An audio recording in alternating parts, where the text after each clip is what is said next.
Улюблений підрядник замовників Львівської міської ради щодо заміни ліфтового обладнання став фігурантом справи. Про це стало відомо журналістам розслідувального проєкту «Теорія правди» із судових рішень. Зокрема, правоохоронці підозрюють, що рівненська компанія «Армеко» не замінювала старі електродвигуни на нові у ліфтах, які встановлювала у житлових будинках міста. Під підозру слідчих також потрапили і чиновники залізничної райадміністрації, які приймали роботи.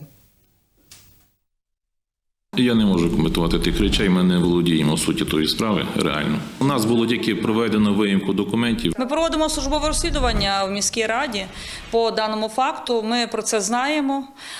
Зараз також витребовуємо всі необхідні документи.